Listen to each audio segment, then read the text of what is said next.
प्यारे विद्यार्थियों, नमस्कार।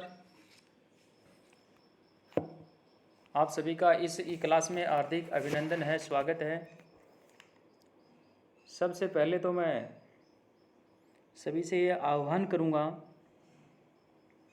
कि आप घर पे रहें, सुरक्षित रहें, और यदि कहीं जाना भी पड़े तो सोशल डिस्टेंसिंग है उसका पालन करें और मुंह पे मास्क जो है उसको लगा करके रखें।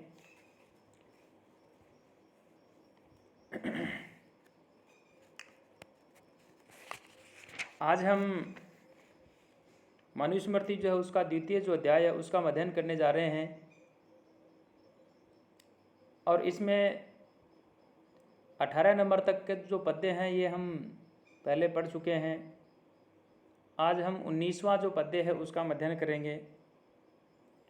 संयोगवंश से ये जो 19वां जो पद्य है ये पिछली जो पीपीटी थी उसके अंदर रह गया है और अन्वय जो है इसके अंदर है। तो पद्य को तो मैं पढ़ देता हूँ और अन्वय का हम इसमें देख करके जो अनुवाद कर लेंगे। कुरुक्षेत्रम च मत्स्यास्य पांचालाः शूरसेनकाः एष ब्रह्म ऋषि देशो वै ब्रह्मव्रता अनंतरः। कुरुक्षेत्रम मत्स्याः पांचालः शूरसेनकः च एषः ब्रह्मवर्तात् अनंतरम वै ब्रह्म ऋषि देशः उच्यते। प्यारे विद्यार्थियों, यह इसमें से एक छोटा जो क्वेश्चन है वह बनता है कि ब्रह्म ऋषि देश जो है किसे कहते हैं, और इसका जो उत्तर है वो यहाँ आएगा, क्या ब्रह्म ऋषि देश है उच्यते। ये तो बन जाएगा इसका प्रश्न, और उत्तर जो है इसका आ जाएगा कि इसके अंदर जो है कुरुक्षेत्र मत्स्याः पांचालाः शूरसेनकाः, ये उस भूभाग का नाम है, वहाँ का जो क्षेत्रफल है उसका नाम है, वहाँ की जो भूमि है उसका नाम है।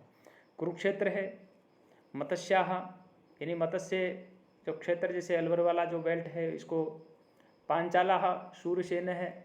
ये जो भूभाग है इस भूभाग को ब्रह्मवर्त जो है वो कहते हैं, और इसके पास में जो भी क्षेत्र है, जो भी प्रदेश है, इन्हें जो है ब्रह्म ऋषि देश जो है ये कहा जाता है। तो कुरुक्षेत्रम मत्स्याः पांचाला शूरसेनकाः च एषः ब्रह्मवर्तात् अनंतरः, यानी इस प्रकार से ये जो ब्रह्मवर्त है उस ब्रह्मवर्त से अनंतरः वही ब्रह्म ऋषि है उच्यते। निकटस्थ पास में स्थित जो प्रदेश है, जो देश है, उसे जो है ब्रह्म ऋषि देश ये कहा जाता है। मैं भी आपसे ये बात कह रहा था कि जैसे मान लो मत्स्य है, पांचाल है, शूरसेनक है, ये हमेशा क्या है कि ये देश विशेष जो है उसके वाचक हैं, और इस कारण से ये बहुवचन के अंदर इनका जो है प्रयोग किया गया। और यहाँ मत्स्य जो है ये विराट जो जयपुर के आसपास का भाग जो है हैं, अलवर के आसपास का भाग है, वो भी शामिल है इसके अंदर। और इसकी राजधानी जो उसका नाम बैराट और बैराठे जो है उसको कहा जाता था। इस प्रकार से इस नाम से जो है वह प्रसिद्ध थी। और ये जयपुर से लगभग 40 किलोमीटर जो है उत्तर की ओर जो स्थित है। ऐसा ये पांचाल, कान्यकुब्ज और कन्नौज जो है पांचाल तथा हिमालय तथा चंबल से सीमित एक प्राचीन देश जो गंगा के दोनों ओर स्थित है, और द्रुपद जो है वहीं के राजा थे। शूरसेन का मतलब ये हुआ कि मथुरा का जो इलाका है, मथुरा मंडल जो है, कृष्ण की पितामह का नाम जो है वह शूरसेन था। और कुरुक्षेत्र दिल्ली के पश्चिम में एक तीर्थ स्थान है जहाँ कौरव और पांडवों का जो है बहुत ही इतिहास प्रसिद्ध जो है युद्ध हुआ था, और उसे कुरु जांगल जो है इस नाम से भी उसको कहते हैं, पहचानते हैं। वर्तमान में जो दिल्ली है उसके आसपास का जो प्रदेश है ये कहलाता है। तो इस प्रकार से इसमें छोटा क्वेश्चन जो है निकल करके जो है आता है, और छोटा क्वेश्चन आपको तैयार करना है। एतत् देश प्रस्तुतस्य यहाँ एतत् देश प्रस्तुतस्य सकाश अग्रजन्मनः, एतत् देश प्रस्तुतस्य सकाशात् अग्रजन्मनः स्वं स्वं चरित्रं शिक्षरेण पृथिव्यां सर्वमानवाः। यानी जो ब्राह्मण है उस ब्राह्मण वर्ण से चरित्र को सीखने के विषय में बात की है, निर्देश दिया है और कहा है। और इसमें कहा कि इस पृथ्वी के ऊपर जो है जो भी प्राणी है उन सभी प्राणियों को कहा कि पृथिव्याः सर्वमानवाः, पृथिव्याः क्षम्यतां पृथिव्यां सर्वमानवाः, यानी इस पृथ्वी के ऊपर, इस पृथ्वी पर सर्वमानवाः सभी जो मनुष्य हैं, एतत् देश प्रसूतस्य, इस देश में उत्पन्न हुए, अग्र जन्मन है सकाशात, सबसे पहले पैदा कौन हुआ? ब्राह्मण हुए। तो कहा इस देश में उत्पन्न हुए जो ब्राह्मण हैं उन ब्राह्मणों से क्या करें? सकाशात, उनके पास में जाएं। स्वम स्वम चरित्रम शिक्षरेण, और अपने अपने चरित्र यानी जो आचरण है उस आचरण की शिक्षा जो है वो ग्रहण करें। तो इस प्रकार से यहाँ इसके अंदर ये कहा कि जो ब्राह्मण वर्ण है उस ब्राह्मण वर्ण से अन्य जो वर्ण है वो अन्य वर्ण वहाँ जाएं और उस ब्राह्मण वर्ण से जो है अपने अपने जो चरित्र है यानी अपने अपने जो दायित्व हैं उनके विषय में जो है उनसे वो शिक्षा जो है वह प्राप्त करे, अर्थात उनसे वो बात सीखे। मान लो यही पद यदि परीक्षा में आ गया तो हम इसके अंदर जो है क्या इसमें लिख सकते हैं, क्या क्या हम इसके अंदर जो कोट कर सकते हैं? तो हम इसके अंदर लिखेंगे कि यहाँ व्याकरण की यदि हम बात करें तो एतत् देश प्रसूतस्य सकाशात् अग्र जन्मनः स्वं स्वं चरित्रम शिक्षेरन् पृथिव्यां सर्वमानवाः। इनमें पहली बात तो आपको जो है इसके अंदर टिप्पणियाँ यदि आप लिखें तो पृथिव्याम, पृथ्वी पर सप्तमी इकाई वचन आ गया, ये सर्वमानवाः। तो यहाँ इसके अंदर आप कह सकते हैं कि भाई इसमें जो है बहुवचन का रूप है। तो इस ब्रह्मवर्त आदि देश के अंदर उत्पन्न जो ब्राह्मण है आदि उनके चरित्र के द्वारा दुनिया भर के जो लोग हैं उनको चरित्र की जो शिक्षा वो ग्रहण करनी चाहिए, यही बात इसके अंदर कही। और उन ब्राह्मणों से सभी जो विद्या हैं उन विद्याओं को सिखाने का जो अधिकार है वो ब्राह्मण का ही है, ये बात इस पद्य के अंदर कही। और इस प्रकार से यहाँ ब्राह्मण की श्रेष्ठता जो है उसके विषय में ये कहा या उसकी श्रेष्ठता का प्रतिपादन किया गया है। हिमवत विंध्योर्मध्यम यत प्राग विनशनात् अपि प्रत्यग एव प्रयागात च मध्य देश है प्रकीर्तितः।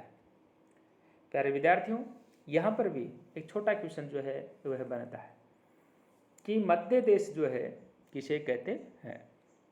उसके विषय में कहा कि मध्य जो देश है उस मध्य देश के विषय में कहा हिमवत विंध्यो है मध्यम विनशनात् है, यानी हिमालय जो है हिमवत विंध्य है, हिमालय और विंध्याचल जो पर्वत है मध्यम विनशनात् है। हिमालय और विंध्याचल पर्वत के मध्य में जो विनशन नामक जो स्थान है उस स्थान से अपि प्राक है, यानी उससे भी पूर्व की ओर, और प्रयागात च प्रत्यक है, और प्रयाग जो है उस प्रयाग से पश्चिम की ओर का जो स्थान है मध्य देश है प्रकीर्तित है, यानी उसको जो है मध्य देश जो है ये कहा गया है।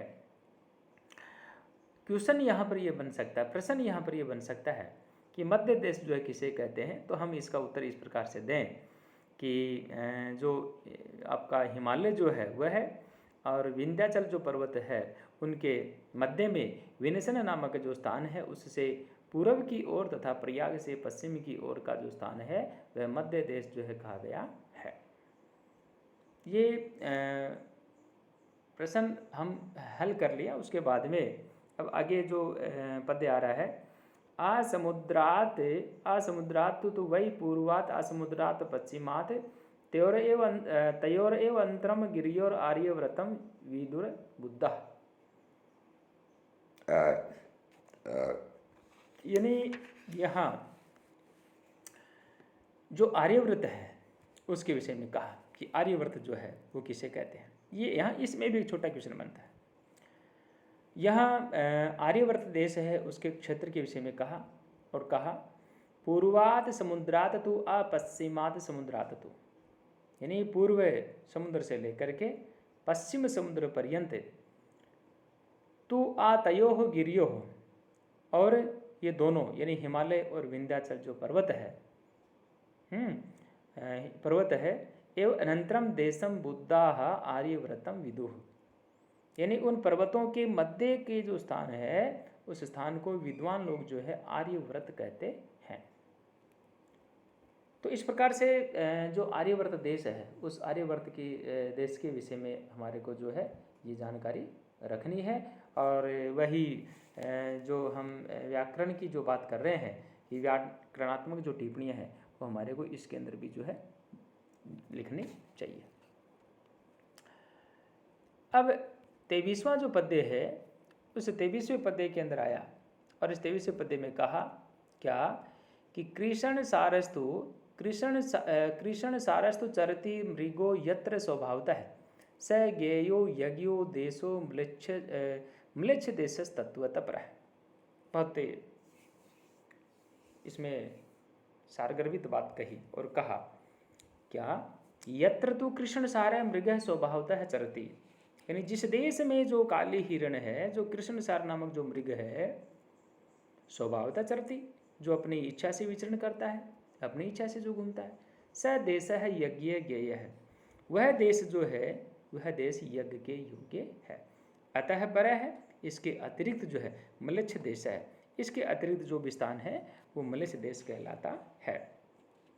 यहाँ इसका कहने का तात्पर्य ये हुआ कि हिरण आदि जो पशु है उनकी हिंसा नहीं होती है और वह जो स्थान है वह यज्ञ के योग्य होता है। जहाँ हरी घास इत्यादि खाने वाले हिरण जो प्राणी हैं उनकी हिंसा होती है तो वह उसको म्लेच्छ देश जो वह कहा जाता है, या हम दूसरे शब्दों में इस प्रकार से भी कह सकते हैं कि म्लेच्छ देश जो है वह यज्ञ के योग्य नहीं है, चूँकि वहाँ कृष्ण सार यानी मृग जो है स्वाभाविक रूप से विचरण जो नहीं करता है। जहाँ स्वाभाविक रूप से विचरण करता है उसको जो है यज्ञ के योग्य या उत्तम स्थान जो है या उत्तम देश जो है कहा गया है। 24वां जो पद्य है यहाँ पर बात आई, एतान दिवि जातियो देशान संश्रयेरन प्रयत्नतः शूद्रस्तु यस्मिन् कस्मिन् वा निवसेत प्रतिकर्षितः। दिवि जातीय है एतान देशान प्रयत्नतः संश्रयेरन शूद्रः तु वृत्तिकर्षितः सन यस्मिन् कस्मिन् देशे वा निविशेत। यानी दिवि जातीय है, जो द्विज आदि तीन जो वर्ण है द्विज जातीय है, एतान देशान प्रयत्नतः संश्रयेरन, द्विज आदि तीन जो वर्ण हैं ब्राह्मण क्षेत्र वैसे इन आर्यवर्त आदि जो देश हैं उनके अंदर प्रयत्न पूर्वक जो है वो निवास करें। शूद्र तो वृत्तिकर्षित है सन यस्मिन् कस्मिन् देशे वा निविशेत, और जो शूद्र है उस शूद्र के लिए कहा कि जो शूद्र है शूद्र का कहीं भी जो निवास है उसके विषय में यहाँ पे बात कही कि शूद्र जो है संस्कारहीन व्यक्ति जो है वह व्यक्ति वृत्ति के अभाव में जहाँ कहीं भी जो है वह निवास कर सकता है, यानी उसके लिए कोई इसके अंदर जो है बाध्यता वाली जो है वह बात नहीं है। तो इस प्रकार से इसके अंदर जो है ये जो तीनों हमारे जो वर्ण उनके विषय में यहाँ रहने की बात कही और शूद्र के लिए उसको स्वतंत्र छोड़ दिया कि जिसका संस्कार नहीं किया हुआ है वह शूद्र कहलाता है, ऐसा इन्होंने माना। ये 25वां जो पद्य है इससे आगे वाली जस्ट वीडियो आ रही है उसके अंदर मैं इसको उसका अनुवाद करूँगा। और यहाँ पे कहा एषा धर्मस्य वो योनि ही समासेन प्रकीर्तिता संभवस्य अस्य सर्वस्य वर्ण धर्मा निबोधत है। इसका हम अगले जस्ट वीडियो इसकी और बना रहा हूँ मैं, तो उसमें हम इसकी चर्चा करेंगे। तब तक के लिए सभी विद्यार्थी इसको पढ़े ऐसी मैं आशा करता हूँ। धन्यवाद।